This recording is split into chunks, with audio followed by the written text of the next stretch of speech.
Alimentação, atividade física, turismo, setor imobiliário, cuidados pessoais e beleza, medicina personalizada. Esses são só alguns dos muitos setores de uma indústria que gera trilhões de dólares anualmente ao redor do mundo e que tem ficado cada dia mais forte, principalmente com o impulso da internet e das redes sociais. Essa indústria promete bem-estar e saúde, mas será que essas promessas são realmente cumpridas? Nas publicidades, o que é divulgado vai além dos produtos e serviços vendidos. Um estilo de vida é pregado e propõe trazer não só saúde, mas até felicidade. O problema é que atingir e manter esse padrão tem um preço que poucas pessoas podem pagar.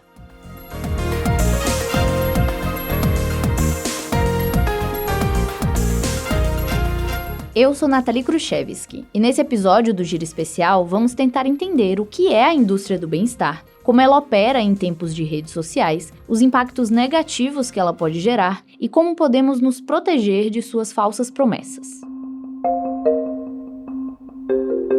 De uns anos pra cá, comecei a me preocupar mais com a minha saúde. Isso aconteceu por uma série de fatores, que vão desde o falecimento de pessoas que eu amava a condições de saúde que desenvolvi. E como consequência dessa mudança, passei a consumir alguns conteúdos na internet, principalmente sobre alimentação saudável e exercícios físicos. Eu já sabia que era um ramo de negócios que estava crescendo, mas foi só quando passei a consumir esses conteúdos que realmente percebi que essa indústria do bem-estar, ou do wellness, se você preferir o termo em inglês, está em muito mais lugares do que eu imaginava, e é gigantesca.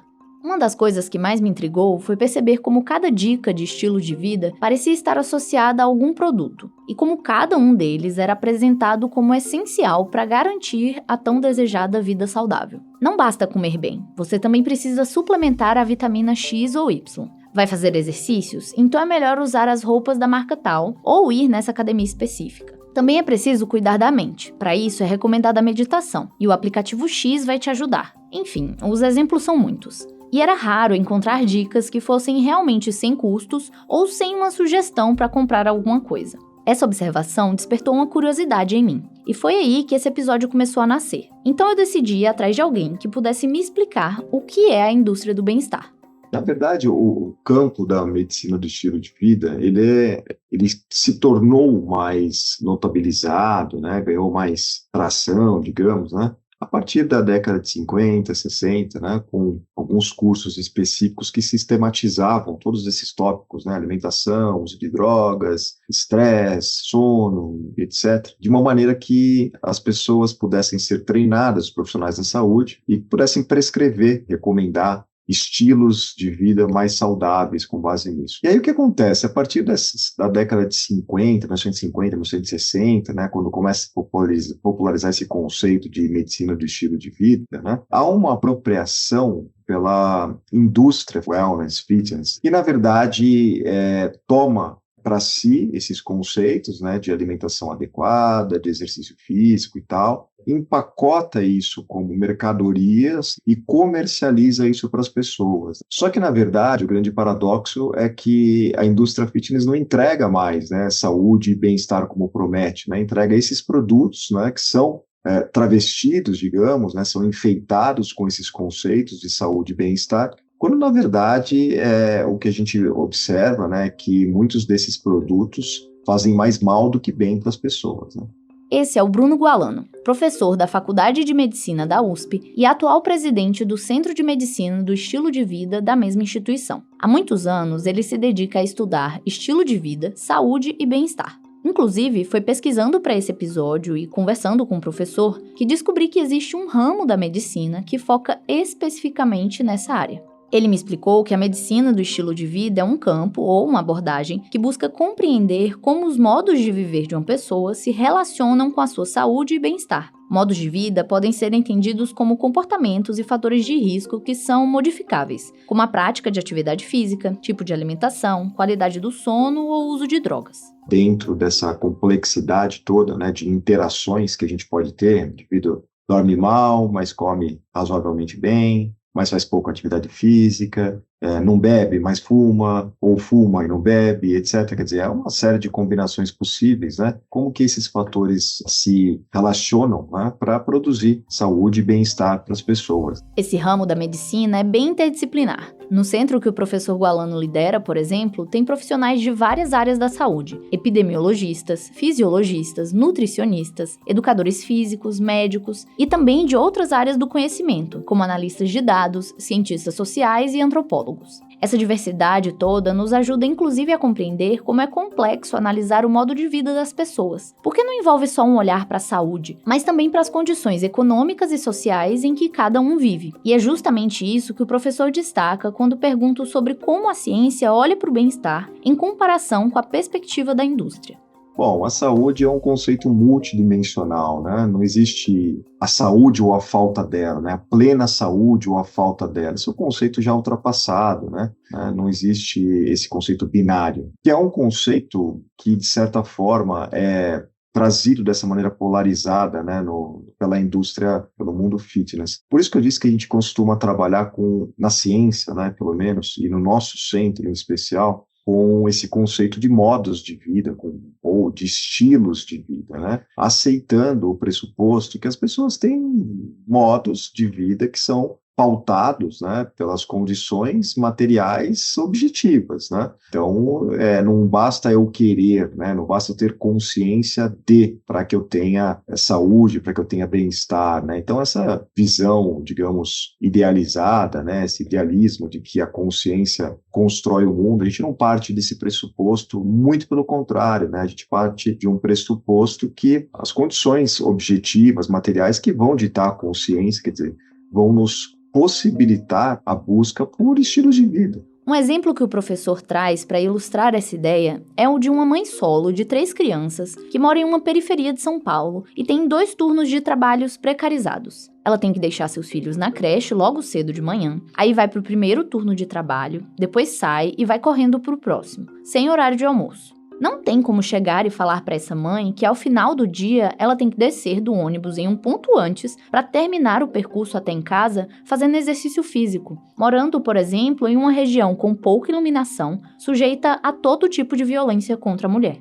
São figuras, são pessoas, né, que existem no nosso mundo real, são a maioria, e são pessoas que são excluídas no mundo fitness, né? A gente não vê essa pessoa tratada no mundo fitness. Essa pessoa, quando ela é retratada no mundo fitness, ela é retratada como a fracassada, a indisciplinada, né, a preguiçosa, porque basta ela querer. Essa é a tese do mundo fitness, é a consciência de algo que se materializa, né? Isso, obviamente, é uma deturpação muito grande, né, do que é possível nas condições, né, objetivas do mundo, de a gente adotar como padrão, como um estilo de vida que é mais saudável. Então a gente trabalha com o conceito de mais ou menos saudável, a gente trabalha com o conceito que todas as pessoas têm direito a um estilo de vida que seja mais saudável, dentro das suas possibilidades, dentro da sua realidade, da sua história de vida, da sua cultura, né, das suas condições objetivas, socioeconômicas. Isso foge da lógica do mundo fitness. O que se tem no mundo fitness é um modelo único,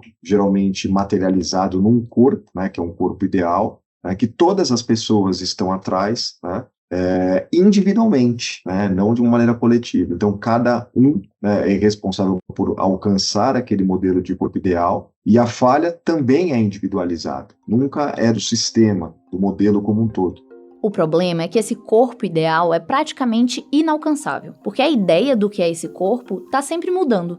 Então, além de culpar o indivíduo pelas falhas e ignorar os muitos outros aspectos que influenciam a busca por uma vida saudável, a indústria do bem-estar ainda muda o objetivo o tempo todo, garantindo que a gente sempre esteja em busca e comprando um novo produto que diz que vai nos ajudar a atingir esse objetivo. Seja uma vitamina encapsulada, um suplemento proteico, um creme específico, um procedimento estético, enfim, as opções são infinitas. E piora, o modelo da indústria do bem-estar faz com que a gente ache que é livre para buscar esse objetivo. Mas na realidade, esse ideal foi criado e incutido na gente pela própria indústria. Por isso que eu costumo dizer que o mundo fitness é um mundo fake, né, que não atinge as pessoas no mundo real. E martiriza, né, as pessoas que são enganadas na busca desse corpo ideal, achando que estão buscando, de alguma maneira, né, de uma maneira livre, saúde e bem-estar. O que vem em retorno é angústia, né, é o sentimento de fracasso, né, às vezes é mutilação, é uso de esteroides anabolizantes, mutilação com essas cirurgias cosméticas, né, que são feitas para tudo agora, sempre na busca de um mundo ideal e de uma padronização, né? Porque se como é um corpo ideal, é igual para todos, né? Você vê um exército de pessoas, né, esculpidas ao sabor da moda. Então, já teve o indivíduo que era muito magro, isso passou para o indivíduo que é musculoso, né? O musculoso agora é o novo magro, e por aí vai, né? Esses modismos, né? Eles vão se sucedendo, né? Sempre com o objetivo, né, comercial, capital, né? De você comercializar, né, e vender produtos e serviços. E falando em capital, pesquisando para esse episódio, encontrei o site do Global Wellness Institute, uma organização sem fins lucrativos criada nos Estados Unidos com a missão de promover o bem-estar em todo o mundo, educando os setores público e privado sobre saúde preventiva e bem-estar. A organização promove programas, pesquisas e iniciativas que, segundo eles mesmos, têm sido fundamentais para o crescimento da economia multitrilionária do bem-estar e para unir os setores de saúde e bem-estar. É isso mesmo que você ouviu, multitrilionária. Segundo uma estimativa divulgada por essa organização, a chamada economia do bem-estar movimentou em 2024 6,8 trilhões de dólares ao redor do mundo. Ainda segundo eles, o Brasil ocupa a 11ª posição no ranking de países que mais gastam com esse setor da economia, com foco especial em cuidados estéticos. O Global Wellness Institute divide esse ramo da economia em 11 setores: bem-estar mental, atividade física, setor imobiliário com foco em bem-estar, bem-estar no local de trabalho, turismo de bem-estar, spas, fontes termais e minerais, alimentação saudável, nutrição e perda de peso, cuidados pessoais e beleza, medicina preventiva e personalizada e saúde pública e, por fim, medicina tradicional e complementar. À primeira vista, parecem ser só coisas boas. Afinal, alimentação de qualidade, prática de exercícios físicos, saúde mental e medicina preventiva são todos pontos que, se você ouviu qualquer episódio do Giro Saúde, sabe que são fundamentais para uma vida saudável. Mas esse é justamente o problema: transformar em produto de mercado algo que deveria ser um direito de todo ser humano. Então, assim, o mundo fitness, além de ele ser pernicioso, de ele te vender, né, gato por lebre, ele é negacionista, porque ele está de costas para as evidências científicas. Quem disse que você precisa de suplementos? Todas as pessoas precisam de suplementos nutricionais para terem uma boa alimentação. Quem disse que eu tenho que investir, por exemplo, num personal trainer, né, ou que eu tenho que matricular numa academia para ser um indivíduo fisicamente ativo? Eu não sei se as pessoas sabem, mas 5% dos brasileiros, ou menos, têm acesso a uma academia hoje, porque envolve um investimento. Então você consegue ser fisicamente ativo simplesmente, né, fazendo atividades em espaços públicos, quando você tem à disposição espaços públicos. Esse é o ponto. Então você precisa ter equipamentos coletivos, né, que permitam você perseguir um estilo de vida mais saudável, né? Se eu moro, por exemplo, numa região que é um pântano alimentar, ou seja, eu sou cercado por esses mercadinhos, essas conveniências da moda que só vende ultraprocessado, industrializado e tal. Como é que eu faço uma alimentação saudável? Se eu vivo num deserto nutricional que não tem alimento in natura disponível para eu comer. Ou se eu vivo num lugar longe de uma praça, de um parque. Tem estudos muito bons que mostram que se eu viver perto de uma praça, eu sou mais longevo. Olha que interessante. Mas o impacto dessa indústria não é apenas financeiro. Ela pode causar danos diretos à saúde. Um dos grandes perigos é a falsa segurança do natural. Essa ideia de que se um produto é extraído de uma planta ou é um suplemento alimentar, significa que ele é completamente inofensivo, pode levar a casos graves de intoxicação ou causar lesões em órgãos como rins e fígado. É necessário avaliar se a dose que está sendo sugerida não extrapola o que é recomendado do ponto de vista de segurança daquela substância. Tem substâncias, né, necessárias ao nosso organismo que, se consumidas em quantidades excessivas, elas podem trazer danos ao nosso organismo. Um exemplo é o consumo excessivo de vitaminas, conhecidas por hipervitaminose. Para esse episódio, a gente também conversou com a Patrícia Castilho, essa que você acabou de ouvir. Ela é gerente geral de alimentos da Agência Nacional de Vigilância Sanitária. Esse setor da Anvisa é o responsável por regular os chamados suplementos alimentares, que são super explorados pela indústria do bem-estar. Sabe aquela gominha de vitamina? Ou aquele famoso pozinho proteico? Pois é, são todos suplementos alimentares. É importante deixar claro, né, que os suplementos são alimentos. mesmo que diferentes, peculiares, né? É que podem ser apresentados em formatos comuns a medicamentos, como pós, cápsulas, drágeas. Sua finalidade é fornecer substâncias que estão naturalmente presentes nos alimentos, como nutrientes e substâncias bioativas. Uma diferença que é marcante, né, que separa os alimentos dos medicamentos, é que os suplementos, eles são destinados a pessoas saudáveis e não podem ter finalidade terapêutica. Ou seja, eles são desenvolvidos para atender às necessidades habituais do nosso organismo, né? Eles não são indicados para pessoas que estão doentes, pois elas podem ter uma necessidade, uma deficiência específica, que normalmente é recomendado o uso de medicamentos. Como outros alimentos, os suplementos alimentares não precisam de prescrição médica ou de outro profissional de saúde. Essa é uma diferença marcante também de medicamentos e alimentos, e, portanto, suplementos alimentares. Entretanto, é sempre bom que o seu uso seja acompanhado por profissional de saúde, né? Já que ele é capaz de avaliar as necessidades específicas da pessoa e quais são os produtos que podem ser mais indicados para ela em suas condições de saúde. Esse ponto é muito importante, porque uma outra prática comum da indústria do bem-estar é exagerar os efeitos positivos de um produto ou prometer que eles vão resolver questões que, na verdade, são sintomas que deveriam ser investigados por um profissional de saúde e, se necessário, tratados apropriadamente. Eu acho importante acrescentar, porque precisa desmistificar essa questão de que esses produtos são considerados, né,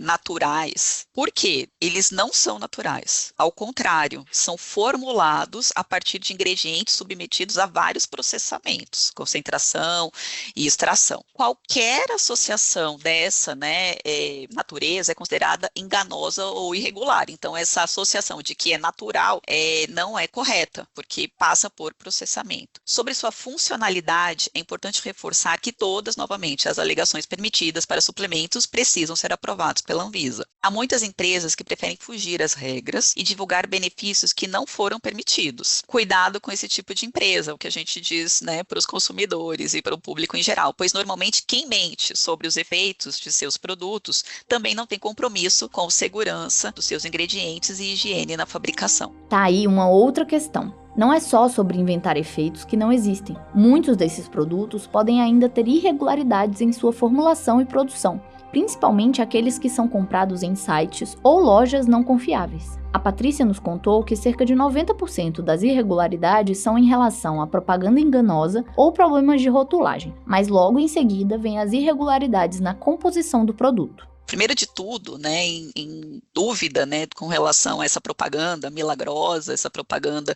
irregular, né, não comprar ou consumir, né, na dúvida o melhor é não comprar ou não consumir um suplemento alimentar, porque não vale o risco, né, o produto pode te enganar e trazer prejuízo que não é só no bolso, porque ele pode trazer aquele efeito desejado, entretanto com altos riscos para a saúde. São vários os exemplos de suplementos adulterados ou com substâncias não aprovadas objetos de recolhimento. Além de não comprar, as pessoas podem denunciar para a Anvisa, né, ou mesmo para a vigilância sanitária local. No portal da Anvisa há informações sobre como denunciar esses produtos. Essas questões também valem para os cosméticos, um outro ramo da indústria do bem-estar que é bem popular. Inclusive, segundo os dados do Global Wellness Institute, que a gente mencionou mais cedo, o setor de cuidados pessoais e beleza é o que mais movimentou esse mercado em 2024, seguido pelo setor de alimentação saudável, nutrição e perda de peso.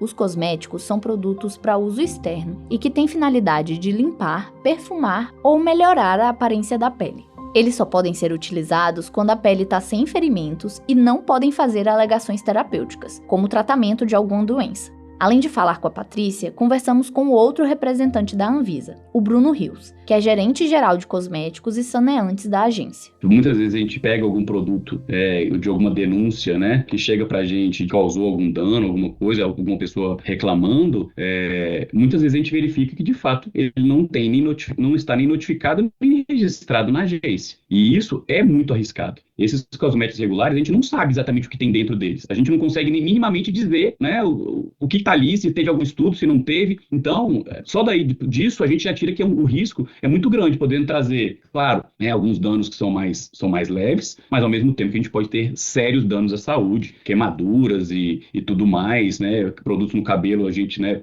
queda no cabelo, e muitas vezes, por mais que a gente está falando de um produto, né, de um risco baixo, que são os cosméticos, a depender de como for, eles podem se tornar sérios riscos, né? Então, principalmente quando a gente está falando de produtos que não deveriam estar no mercado, não passaram por nenhuma avaliação e a gente não sabe minimamente o que consta, de como ele foi fabricado, onde é essa fábrica, se de fato seguiu controles microbiológicos ou não. Então, isso traz uma grande preocupação para a gente. E é justamente para tentar prevenir e combater todos esses problemas que a Anvisa atua diariamente para regular esses produtos e fiscalizar se eles estão cumprindo todas as regras. Mas eu sei que isso é meio vago, então eu pedi para a Patrícia e para o Bruno explicarem para a gente como é esse processo. No caso dos suplementos alimentares, até chegar às prateleiras, eles passam por um caminho longo. Todos os compostos, sem exceção, usados nos suplementos, né, como fonte de nutrientes ou as substâncias bioativas, todos esses componentes, eles precisam ser autorizados previamente pela Anvisa. Para essa autorização, a Anvisa avalia duas coisas principais: uma, segurança, e se a empresa estiver interessada em alegar algum benefício de saúde, ela tem que comprovar também o que a gente chama de eficácia, né? Então, todas as informações relacionadas a benefícios precisam apresentar evidências científicas que sustentem essas alegações, né? E aí as pessoas podem ficar em dúvida por que a Anvisa avalia a segurança desses compostos, já que muitos derivam de alimentos comuns, né? Geralmente, para fornecer o que precisamos nos formatos de cápsulas, drajas, pós, como eu falei, que são as formas apresentadas de suplementos alimentares, né? Passam por processos de fabricação, né, como a extração e muitas vezes a concentração das substâncias. E essa extração ou concentração dessas substâncias, elas podem alterar o perfil de segurança dessas substâncias. Nesse processo de concentração e extração, né, também pode haver concentração, que a gente chama de frações, com substâncias de efeito tóxico. Ao autorizar o constituinte, a Anvisa geralmente determina limites mínimos e máximos da dose. A Anvisa pode exigir a declaração de advertências nos rótulos, alertando eventuais restrições de consumo para determinados grupos populacionais ou cuidados específicos no consumo. As atividades de fiscalização, elas são compartilhadas, não são desempenhadas somente pela Anvisa, é também pela Anvisa, mas também pelos estados e municípios. Já no caso dos cosméticos, existem dois caminhos: a notificação e o registro. O registro é para produtos que precisam ser analisados e aprovados pela Anvisa antes de entrar no mercado. É o caso de bronzeadores e protetores solares, gel antisséptico para as mãos, produtos para alisar, ondular e tingir os cabelos, repelente de insetos e pomadas capilares. Já a notificação, que é o processo necessário para a maioria dos produtos, não requer uma avaliação prévia da agência para que eles entrem no mercado. Nesse caso, as empresas precisam apenas cumprir os regulamentos técnicos determinados pela Anvisa e notificar as especificações do produto. Daí já podem começar a vender. Mas caso a Anvisa identifique que esses produtos de alguma forma burlaram ou infringiram alguma regra, a agência imediatamente cancela a autorização de comercialização e solicita que a empresa o tire do mercado. E aí, claro, cada tipo de produto vai ter uma comprovação diferente, a depender do grau de risco desse produto e a depender do que ele se propõe a fazer. Então, não existe uma regra assim para todos. E as nossas regras, manuais, guias, eles trazem essas informações para subsidiar as empresas de que, para esse tipo de produto, você tem que apresentar tais estudos de sensibilidade, estudos de irritação ocular, que são alguns estudos que podem ser exigidos a depender do processo. Por exemplo, um produto que deu muito problema ultimamente foram as pomadas para o cabelo, que acabou caindo, né? As pessoas começavam a utilizar, elas escorriam para o olho e estavam dando algumas reações. Então, a gente começou, depois desse processo, a gente começou a exigir alguns outros estudos. Então, a partir do momento também que a gente vai detectando a necessidade de mais estudos, a gente também faz essa alteração O setor de cosméticos é um setor, ele atua muito rápido na mudança, né, dos produtos. Então, eles sempre estão trazendo inovações, eles querem agregar novas funções nos seus produtos. Então, é um setor que gira muito rápido. Então, a gente precisa também ter uma certa celeridade, ao mesmo tempo que a gente precisa se preocupar com o risco da saúde da nossa população, das nossas pessoas que usam esses produtos. Então, a fiscalização, para a gente, é algo muito importante. E, de fato, a denúncia, essa informação que a gente recebe da sociedade, para a gente, ela é muito importante. Então, a gente trata com muito cuidado tudo que a gente recebe. A gente tem várias formas de a gente fazer fiscalizações, né? A gente, primeiro, quando a gente começa a ver que uma empresa está tendo muitos problemas, a gente acaba programando inspeções em loco nessas empresas. A Anvisa, ela faz parte do Sistema Nacional de Vigilância Sanitária. Nós somos responsáveis por coordenar esse sistema, mas todos os entes, que são as vigilâncias municipais, as vigilâncias estaduais, elas são responsáveis por também fazer essa fiscalização. Porém, os danos que essa indústria pode causar não são apenas físicos. A saúde mental também está em jogo.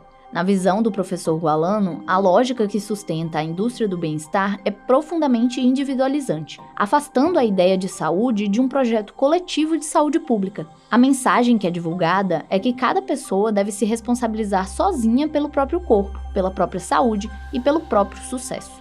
Isso aparece em mantras conhecidos desse universo, como o sem dor, sem ganho, o no pain, no gain, ou foco, força e fé. Para ele, essa é uma visão alinhada a uma lógica neoliberal, que enfraquece o que é coletivo e vende a ideia de que devemos ser empreendedores de nós mesmos. E quando algo dá errado, quando o resultado não vem, a culpa também é individualizada. Não foi o sistema que falhou, foi você que não teve foco suficiente. E você não chega sozinho, né? Não tem como você ter um corpo de uma influência e recorre a todas essas intervenções que eu citei, né? Suplementos, treinamento exaustivo, né? Cirurgias cosméticas, uso de esteroides anabolizantes, né? Claro que o que ela vai contar é o que interessa para ela, para a imagem dela. Olha, isso aqui foi que eu consegui uma alimentaçãozinha saudável, né, e com um exercício bem feito e tal, quando na verdade esses corpos são esculpidos a duras penas, né? Isso para a pessoa que é uma pessoa, digamos, normal, né, que tem seu trabalho, sua vida, sua família, que tem pouco tempo de lazer, né, para se dedicar para isso é uma afronta, né, porque gera uma pressão muito grande, né? Isso é tudo menos saúde mental. E é uma pena, porque desvirtua o papel da atividade física e da alimentação saudável, ou de outras atividades como a meditação, como a contemplação, né, a leitura, o ócio, por que não, né? Todos esses valores foram transmutados, né, modernamente, né? E hoje são símbolos de fraqueza, né?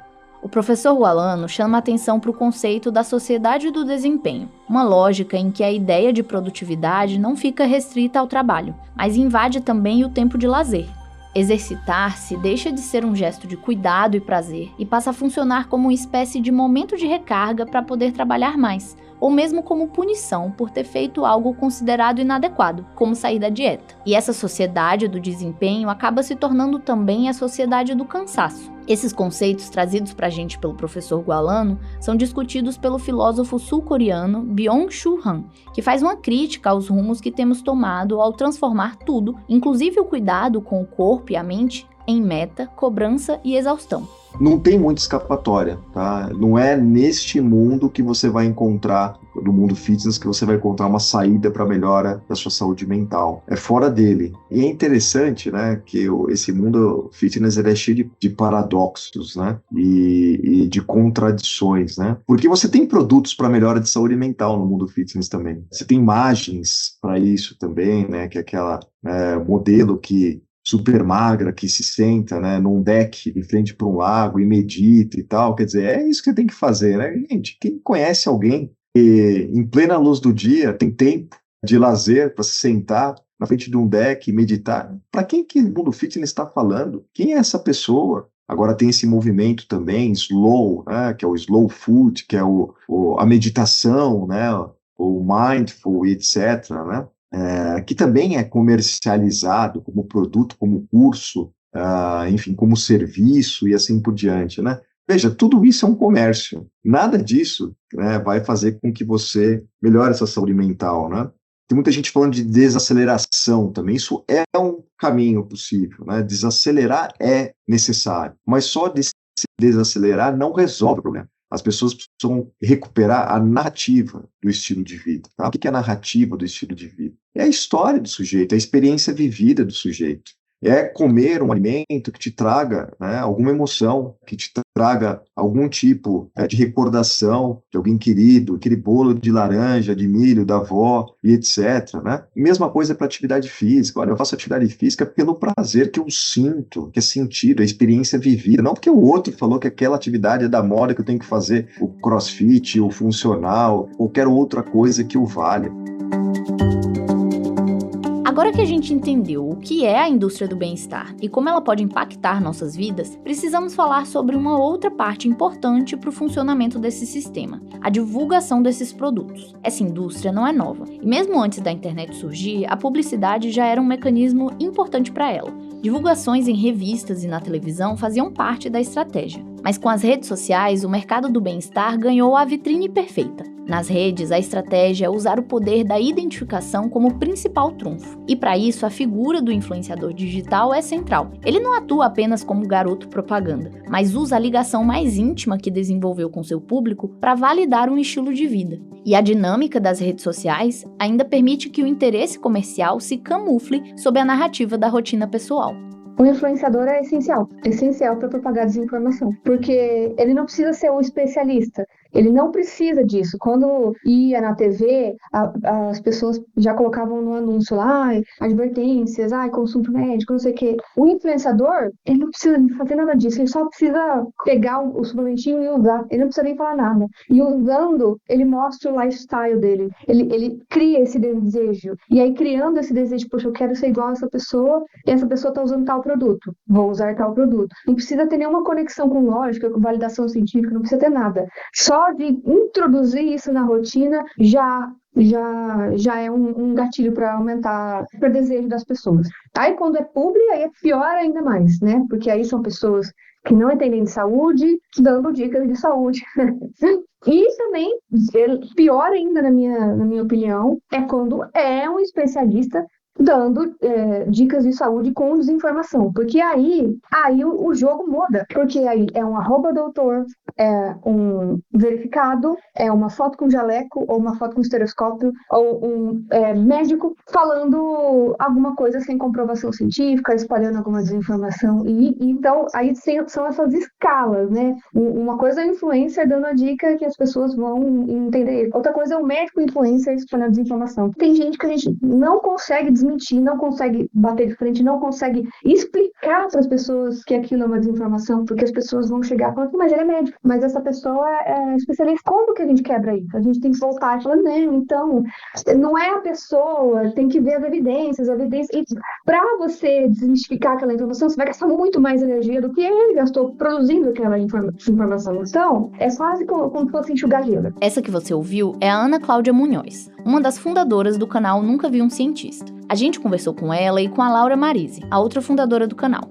As duas são cientistas e atuaram por muitos anos na área de pesquisa, mas em 2018 decidiram se juntar para falar de ciência para quem não é da área e para combater a grande quantidade de informação falsa sobre saúde e ciência circulando na internet. Já começa pelo nome do canal, que busca desmistificar a imagem tradicional que se tem do cientista. Muitos dos conteúdos que elas produzem são desmentindo informações falsas, inclusive as que são disseminadas pela indústria do bem-estar. A Laura destaca que a divulgação desses produtos muitas vezes faz alegações que parecem ter embasamento científico, mas na verdade estão apenas nos enganando. Se a pessoa está com deficiência de alguma vitamina e existe um suplemento que supre aquela deficiência em específico, ela vai ter realmente um benefício. Mas a imensa maioria das vezes são produtos sem nenhum tipo de comprovação científica, mas com alegações como se eles tivessem comprovação científica e a preços exorbitantes e te vendendo a ideia de que tudo isso que você sente eu consigo curar com uma cápsula ou com um procedimento ou com alguma coisa. Então, para mim é isso, é uma grande indústria que se passa por científica e por comprovação, mas na verdade engana as pessoas. Conteúdos que não se baseiam em evidências científicas costumam viralizar mais facilmente, seja pelo apelo emocional ou por simplificarem e evitarem temas complexos. como quando o influenciador fala de como se sentiu depois de tomar um suplemento, mas não fala que não existem estudos suficientes que comprovem suas alegações. A Ana explica que para tentar alcançar essas pessoas, além de trazer a informação com embasamento científico para uma linguagem e exemplos do dia a dia, elas também usam outras estratégias, como falar de temas que estão em alta ou que despertem curiosidade e fazer uso da própria linguagem e dinâmica das redes sociais. Tudo que a gente faz é pensando em furar bolha, em viralizar, todo. Porque assim, quando a gente cria um conteúdo para uma rede social, é pensando que as pessoas vejam, né? Principalmente as pessoas que não seguem a gente, para começarem a conhecer a gente e seguir a gente. Então, uma coisa que pode acontecer muito para sair dos convertidos e falar com as pessoas que vão de cara negar a mensagem que a gente está levando, é a repetição. Querendo ou não, é ela ver cada vez mais a gente, a nossa cara lá, falando coisas. E a gente tem exemplos de mensagens que a gente recebe que, à primeira vista, a pessoa não gostou do que a gente falou, não gostou do nosso conteúdo, não gostou do nosso vídeo. E aí, por insistência, a pessoa estava ali, viu, até que a pessoa falou, até uma mensagem que a gente até usa nas palestras que a gente dá, que a pessoa falou assim, olha, eu não gostei, mas eu assisti tanto que vocês começaram a me colocar uma dúvida e agora o canal de vocês serve pelo menos para eu já questionar crenças que já estavam consolidadas, né? Crença de que algum tratamento funciona, mas não tem base na ciência. Então essa pessoa começa a rever os seus próprios conceitos. Eu acho que isso daí é insistência, bastante insistência. E nas redes sociais você tem que jogar o jogo do algoritmo, né? Você tem que caprichar no gancho. Se for um vídeo curto, até em vídeo longo também, você não pode enrolar muito em vídeo longo. Nesse episódio, não vamos conseguir esgotar o tema da indústria do bem-estar. Seus muitos setores e estratégias renderiam muito mais. Mas antes de encerrar, eu acho importante falar como podemos nos proteger das armadilhas super atraentes desse mercado. A Laura e a Ana dão algumas dicas de como fazer isso, principalmente no ambiente virtual. Cure fontes. A pessoa que você está seguindo, ela apresentou alguma fonte? Isso daqui, principalmente se for aquela pessoa, naquele caso que a gente falou que é um influenciador médico, né? Um influenciador com diploma e tudo mais. Às vezes ele vai querer embasar. Então é importante que essas fontes sejam questionadas, porque às vezes ele coloca fontes na descrição, mas tem artigo de tudo hoje em dia. É muito complicado uma pessoa que não é da área, uma pessoa que, né, que não tem um grande letramento científico, saber diferenciar um artigo científico bom, que comprova alguma coisa, de qualquer artigo científico publicado em qualquer lugar. Por isso, os divulgadores científicos têm um papel aí, né, de poder avaliar o poder de evidência dessas fontes. Mas, assim, para começar, é um bom parâmetro. A pessoa não colocou nenhuma fonte, ou colocou uma fonte de um estudo de 1989, aí já é para se desconfiar. Se for alguma coisa realmente embasada, se for uma coisa realmente comprovada, vai ter uma fonte, vai ter várias fontes. Então, é uma coisa para se prestar atenção. Na verdade, eu tenho uma regra mais simples. A minha regra é olhar para assim, quais são as chances disso aqui ser verdade? O negócio está prometendo que vai, ao mesmo tempo, curar diabetes, câncer e autismo. Qual a chance disso ser verdade? Eu acho que a gente tem que olhar para tudo com um pouco mais de ceticismo, assim, né? Não no sentido de que a gente tem que desconfiar de tudo, nada mais é verdade, a gente, né? Porque senão a gente também entra vírus doidinho da conspiração. Mas eu acho que no sentido de não aceitar tudo como verdade de maneira imediata. E aí, além de olhar para tudo com esse olhar cético, é procurar perfis, cercar de perfis que fazem essa divulgação científica. Porque, às vezes, a pessoa não tem um post sobre aquilo, mas você pode ter um canal ali para tirar dúvida. Acontece muitas vezes no nosso inbox da pessoa mandar só perguntar se era verdade ou não. Na maioria das vezes, quando a pessoa pergunta se é verdade ou não, ela já sabe que não é verdade, mas ela só quer ter o seu selo ali, sabe? De realmente não é verdade. Porque se a pessoa perguntou, significa que ela desconfiou. Já o professor Gualano propõe uma abordagem de longo prazo, com enfoque na educação e em soluções coletivas. Eu acho que esse é o grande ponto, o ponto central, né? A gente recuperar essa luta, né, que é coletiva, né, e na busca por espaços, né, por recursos, por condições, né, que sejam fornecidas pelo Estado, tá? Isso é importante, tá? Que sejam garantidas pelo Estado, e a partir das quais a gente consiga sedimentar, né, um estilo de vida mais saudável para as populações, né? Enfim, como eu disse, a gente precisa sair desse transe coletivo, né? Não é fácil, eu entendo, mas começa pela formação genuína, crítica, né, nas salas de aula, diante dos livros, precisa retomar isso em algum momento, né? A falta de educação é um projeto de país, a gente sabe disso, né? Não tem muita escapatória, por outro lado, que não seja, né, por uma educação, por um letramento científico, né, em massa, para que a gente consiga pensar modelos alternativos. Ele também nos deu dicas de como buscar saúde e bem-estar de forma mais saudável e fugindo da lógica do mercado. A atividade física ideal é aquela que cabe na sua vida, e principalmente aquela que te traz prazer, porque só o que é prazeroso se mantém a longo prazo. Não existe exercício perfeito imposto de fora. Existe um movimento que você consegue fazer com regularidade dentro das suas possibilidades. O mesmo vale para a alimentação. Temos que buscar comer menos produtos ultraprocessados e mais comida de verdade, aquela que a gente descasca e prepara. Mas isso não precisa significar rigidez ou culpa. Se você quiser ou precisar comer um fast food de vez em quando, tá tudo bem. O importante é a regularidade e a moderação. Dormir melhor quando possível, tentar reduzir o estresse e evitar o uso de drogas também fazem parte desse cuidado. Lembrando que não tem um modelo de vida saudável para todo mundo, não tem aquele que eu entregue, não tem pilares, não tem nada disso, né? Esse aqui é o modelo que você vai seguir e acabou, e é esse que é o que funciona para todo mundo. Não temos isso. O modelo de vida saudável é aquele que de certa forma, né, preserva sua saúde e sua vitalidade e que te traz algum tipo de qualidade de vida. Tem muita gente que preenche todos os pilares, que faz exercício como um maluco, que só come um tipo de comida, e eu garanto para vocês, né, que a saúde mental não é a melhor possível, né? Então, tentem balancear todos esses fatores, como a gente discutiu aqui, na medida do possível, na medida que a sua vida te permitir, né? E eu acho que isso pode trazer um resultado bacana, pensando em saúde e pensando, sobretudo, em bem-estar. É inegável que a indústria do bem-estar está crescendo e ocupando cada vez mais espaço na economia e nas vidas das pessoas. Mas a realidade global segue marcada por profundas desigualdades.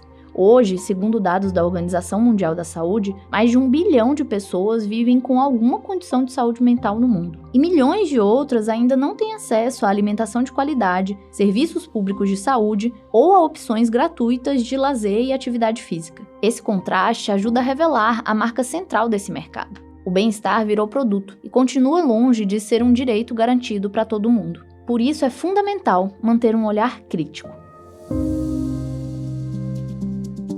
Se você desconfiar que um produto está sendo comercializado de forma irregular ou fazendo promessas falsas sobre saúde, é possível registrar uma denúncia na ouvidoria ou no site da Anvisa. Também dá para consultar no site da própria agência se um produto é ou não regulamentado. Deixamos links com mais informações na descrição desse episódio. Muito obrigada por sua audiência e até o próximo Giro Saúde Especial.